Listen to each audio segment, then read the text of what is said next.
Okay, today's the 6th of November. It happened to be my birthday, and I just found out the FRAPS 3.0 was released, which got me kind of excited because it's a new generation, it has a new UI, or GUI, sorry.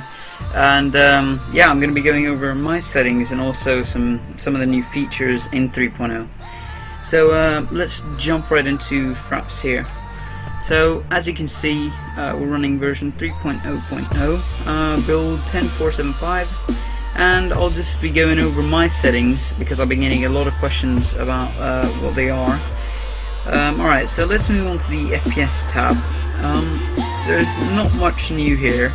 Basically what it is you can benchmark FPS frame times, min-max AVG, stop benchmark after whatever, overlay hotkey. Now these are for the overlay of the FPS, so whenever you're in a game, FRAPS will tell you your FPS in two yellow digits, and when you're recording they'll turn red. So basically this just allows you to choose which corner they are in, and the overlay hotkey basically switches them around. You can also hide the overlay, only update overlay once a second, which you could do, but I don't really see the point of that.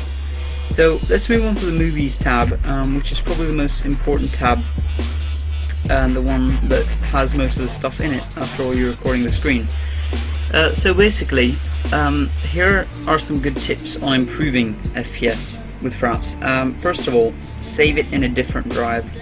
I always record to local disk D, or the D drive, just a different drive from which you boot off, because it gives the main drive more read-write capability whilst you're recording, which is what you're doing, which you're gaming. So if you do have a spare drive lying around, just record to that drive. It will save you at least 5 FPS whenever. It's a really good tip I learned a while back actually. Okay, so this is the video capture hotkey. This is a hotkey used to record. Now I set mine to Brave Ascent, which is the key next to number 1, at least on my keyboard. And here, let's move down to video capture settings. Now full size is, I always use full size. I see no point for half size yet. Half size basically just squeezes your screen into half the size of your screen, so it's just like the rest is just like a black bar. So I always use full size, obviously. And here are my custom FPS, 29.97 frames per second, which I always use. I use that in my Sony Vegas, I use it in my After Effects compositions. I'll always use 29.97. The reason is, some games when you put it to 60 FPS, it records at 60 FPS, meaning it's faster. It's like, you know, if you record it say 15 FPS, it's slower. If it's 60 FPS, it's faster, and 30 FPS is normal. So I just leave it at 29.97, which usually DVDs use. Let's move on to the sound capture settings. Now this is a big new feature in 3.0. Basically you can record your mic or an external input as well as your game, which you could do if you Google around a bit. You could do that as well currently, but it's nice to have the feature in FRAPS itself.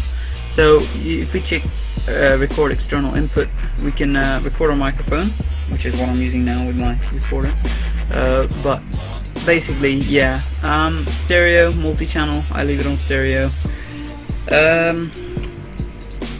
Okay, don't sync audio and video. Now this boosts FPS, so if you are recording something that you are going to take the audio out of later in Vegas or whatever, I would highly recommend taking this box. It gives you 4 to 10 FPS depending on what game you're playing. Hide mouse cursor in video. Pretty straightforward, just hides your cursor. Force lossless RGB capture, maybe slower. Basically this forces it to not lose any of the RGB attributes in the video. Pretty straightforward again. Okay, so with that covered, let's go into the screenshot tab, and here we have our screenshot options, which obviously where it saves, the capture key, what key takes the screenshot. Mine's F10 currently. We have the image format. I usually take JPEG. Bitmap, not so good. You can't really edit it much, or you know, it's harder to edit. It's just a hard format to work in. and lower quality. So either JPEG or PNG, that's what I would opt for, but that's my opinion. I'm sure a lot of people would disagree. Include frame rate overlay on screenshots. Obviously this is the 2 digits that'll display your frame rate. If you want them to stay in the image, check that. If you don't, leave it off. And repeat screen capture every 10 seconds. You can change this so it'll record a series of them at an interval, which is nice actually.